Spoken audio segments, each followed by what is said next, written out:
ஸ்ரீ உவே வெங்கடகிருஷ்ணன் சுவாமியினுடைய ஒரு அபூர்வமான பெருமை என்னன்னு கேட்டா, அவருடைய 14வது வயசுல அவர் திவ்ய பிரபந்தங்களை சம்பூர்ணமாக அதிகரித்திருந்தார்.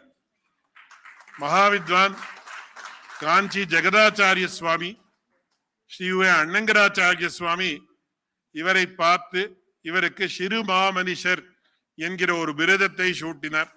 அவரை பத்தி அது ஒன்னே போறோம். அடுத்ததாக அவர் 60 வருஷங்களாக திருவல்லிக்கேணியிலே கோஷ்டியிலே அவர் அக்ரகண்யராக இருந்து கொண்டு கோஷ்டியை நிர்வாகம் பண்ணிட்டு வரார்.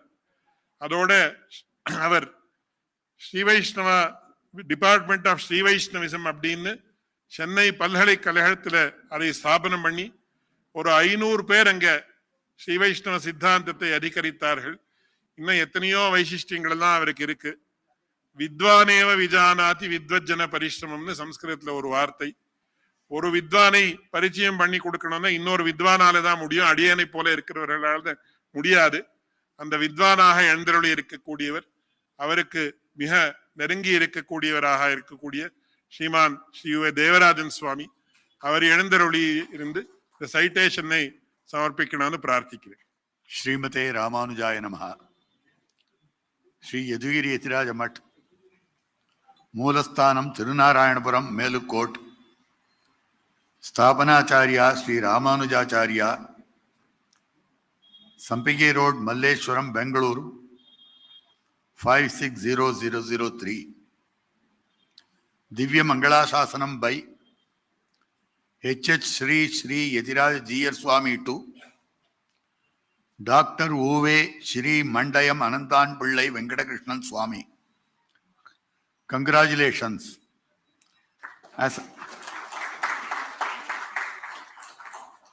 As an eminent guru, editor, researcher, upanyasakar, and a proponent of Sri Vaishnava Sampradaya, your unparalleled service in preserving and propagating Nalayar Divya Prabandham is indeed commendable.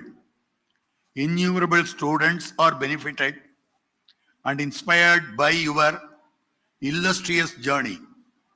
The awards and accolades that are conferred upon you by many institutes and scholars of repute are testimony to this outstanding contribution you have made in the field of Divya Prabandham.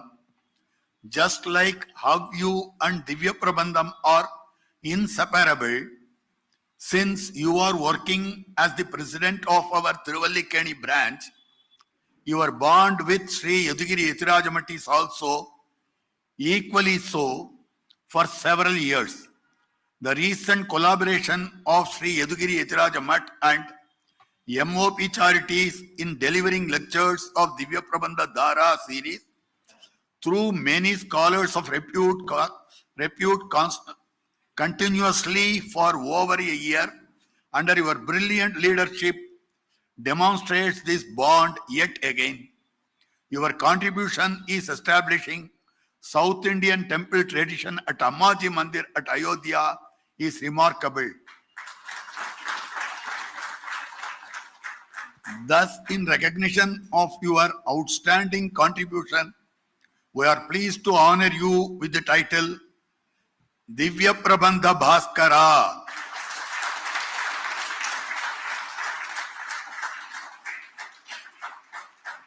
Divya Prabandha Bhaskara, in the presence of hundreds of Sikshas and Bhaktas of Srimat, during the prestigious Divyavalokana function organized in connection with the 12th anniversary of Pattabhishekam, Chaturmasyam, and 77th Trinakshatram of His Holiness Sri Yadugiri Yatiraja G.R. Swami, held at Sri Yadugiri Yatiraja Mutt on 25th August 2026.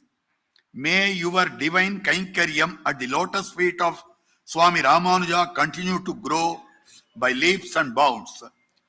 Shri Parabhavanama Samvatsara, Dakshinayana, Varsharutu, Shravana Masa, Trayodashi, date 25/8/2026, Tuesday. Place, Bengaluru, on behalf of Sri Sri Yatiraja Jiyar Swami Shri Karyam.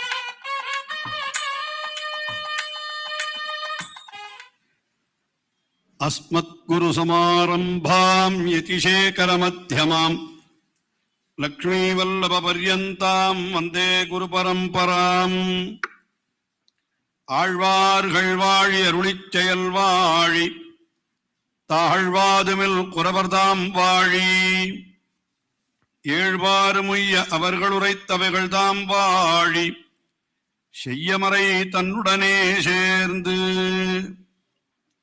யாயாவிருத்திர்மனசி மம சாஜாயதாம் சம்ஸ்மிருதிஸ்தே யோ யோ ஜல்பஸ்ஸ பவது விபோ நாம சங்கீர்த்தனம் தே யாயா சேஷ்டா வபுஷி பகவன் சா பவேத் வந்தனம் தே சர்வம் பூயாத் வரவர முனே சம்யகாராதனம் தே.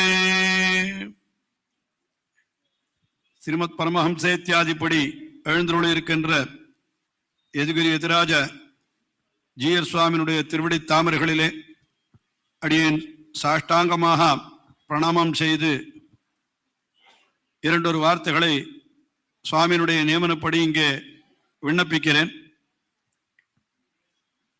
முதல்ல மன்னிக்க வேண்டும், கன்னடா கொத்தில்ல, எனக்கு கன்னடம் தெரியாது.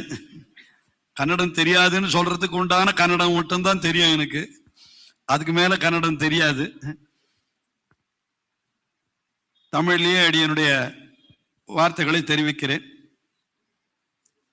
இங்கே சுவாமியினுடைய 12வது சாதுர்மாசிய சங்கல்பம், அதை முன்னிட்டு இங்கே 12 பேர்களுக்கு சுவாமி விசேஷ கௌரவங்களை செய்திருக்கிறார். இந்த 12 என்கிறது ரொம்ப ஒரு முக்கியமான எண்ணிக்கை, எல்லாருக்கும் தெரிஞ்சிருக்குன்னு நினைக்கிறேன். முதல்ல ராசிகள் 12, அந்த 12 ராசியில தான் சூரியனுடைய சஞ்சாரம். ஒவ்வொரு மாசம் ஒரு ஒரு ராசி என்று கணக்கு வச்சுதான் மேஷம், ரிஷபம், மிதுனம், கடகம்னு மாசங்கள், சைத்திரம், வைசாகம்னு வச்சாலும் சரி, அந்த 12 ராசியிலையும் அந்த சூரியன் சஞ்சரிக்கிறான். இப்போ இங்க சூரியன் சுவாமி தான், நாமெல்லாம் 12 ராசியாக ஒவ்வொரு இடத்துலையும் சுவாமியினுடைய அனுகிரகம் அப்படி சஞ்சரிக்கிறது. ஒரு 12 ராசியில எப்படி சூரியன் சஞ்சரிக்கிறானோ அந்த மாதிரி இங்கே நமக்கு பாஸ்கரராக எழுந்தருளி இருக்கிற நமக்கு ராமானுஜ திவாகரஹா என்று சொல்லப்பட்ட ராமானுஜர், அவருடைய அபராவதாரமாக இன்றைக்கு நமக்கு வாழும் ராமானுஜராகவே எழுந்தருளி இருக்கிறார். அதனால இந்த ராமானுஜ திவாகரர் இப்ப இந்த 12 பேரிடத்திலையும் தங்களுடைய அனுகிரகத்தால சஞ்சரிச்சிருக்கார் சுவாமி. அதனால ரொம்ப பொருத்தமான விஷயம்தான் இது. நம்முடைய சம்பிரதாயத்துல எல்லாருக்கும் தெரிந்த விஷயம், ஆழ்வார்கள் 12 பேர் என்று சொல்றோம்.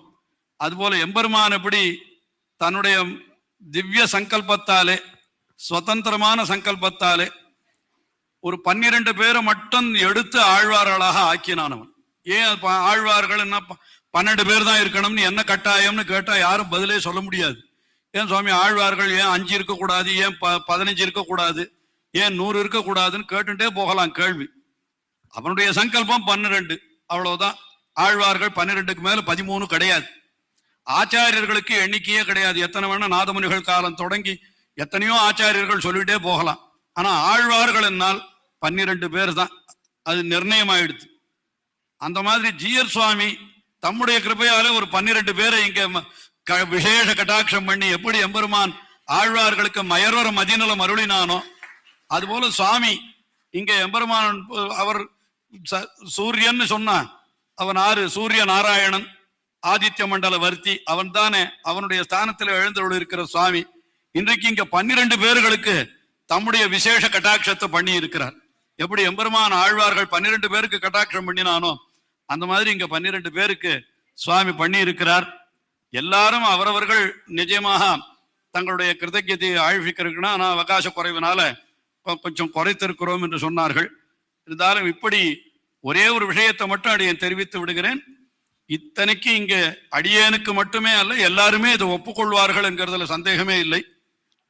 அவரவர்களுக்கு கிடைத்த பெருமிக அத்தனைக்கும் காரணம் ஒன்னு சுவாமியினுடைய கட்டாட்சம், இரண்டாவது அவரவர்களுடைய முன்னோர்கள் பெரியோர்கள் ஆச்சாரியர்கள் அவர்களுடைய கட்டாட்சம். ஒவ்வொருத்தருக்குமே ஒரே ஒரு விஷயம், எம்பார் என்கிற ஆச்சாரியர் ஸ்ரீ ராமானுஜருடைய சிஷ்யர், எல்லாருக்கும் தெரியும். இப்பதான் 1000வது வருஷம் நடந்தது அவருக்கு.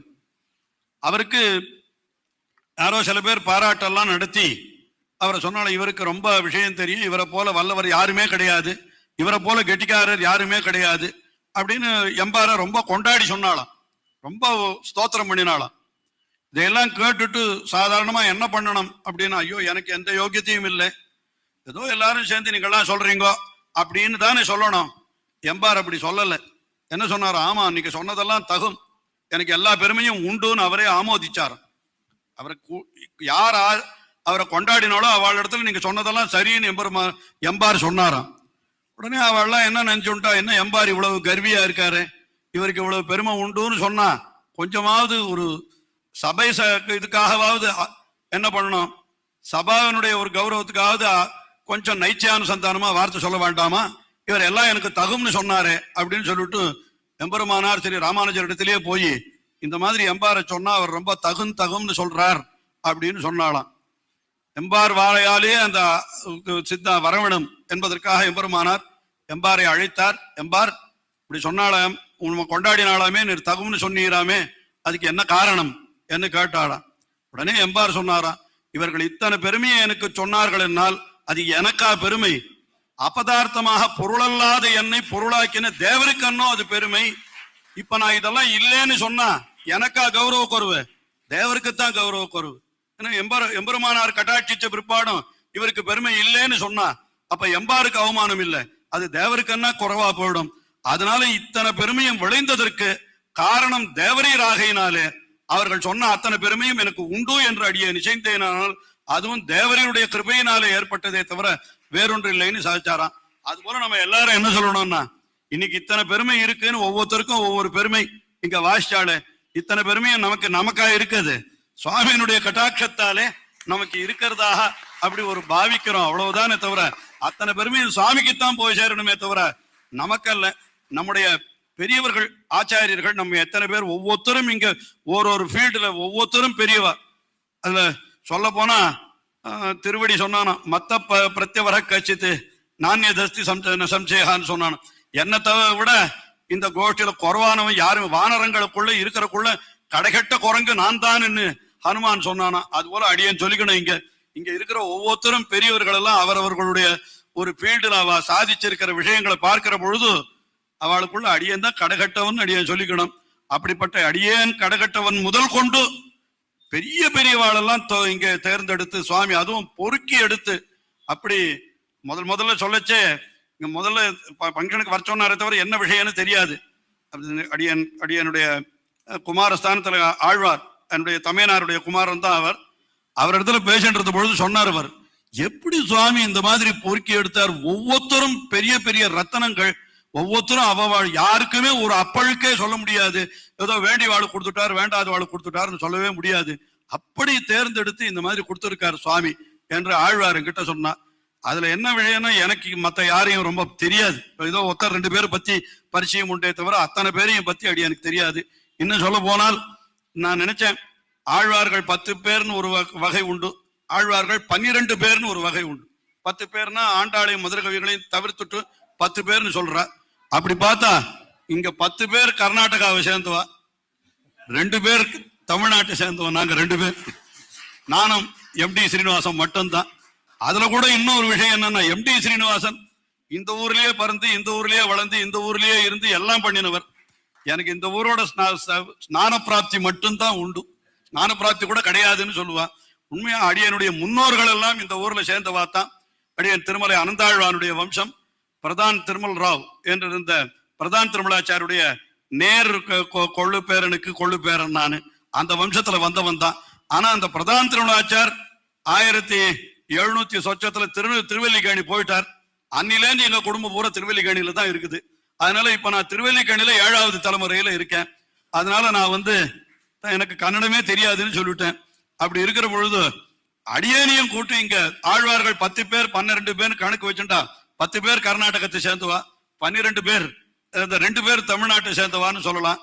அதுலயும் கூட 11 பேர் அதுல ஆழ்வார்கள் புருஷர்கள், ஒரே ஒருத்தி ஆண்டாள் மாத்திரம் ஸ்திரீ என்று சொல்ற போல இங்க 11 பேருக்கு கர்நாடகத்துல நேரடியான சம்பந்தம், அடியனுக்கு கொஞ்சம் தூரத்து சம்பந்தம் என்று சொல்லும்படியாக இப்படி எல்லாம் இருக்கிறது. அத்தனை பேரையும் சுவாமி எடுத்து அவருடைய கிருபையினாலே எங்களை எல்லாம் இன்னைக்கு கௌரவித்தாரே தவிர எங்களுக்கு இந்த கௌரவம் உண்டு என்று நாங்கள் நினைத்து இங்க வரவில்லை. ஒரே ஒரு விஷயம், சுவாமியினுடைய ஆசீர்வாதத்தாலே இது போன்ற இப்ப இன்னைக்கு சொன்ன பெருமைகள் எல்லாம் இன்னும் எங்களுக்கு இனிமேல் உண்டாகணும் என்று நாங்கள் சுவாமியினுடைய திருவடிகளிலே பிரார்த்தித்துக் கொள்ளுகிறோம். அவ்வளவுதான் அடியேன் சொல்றேன்.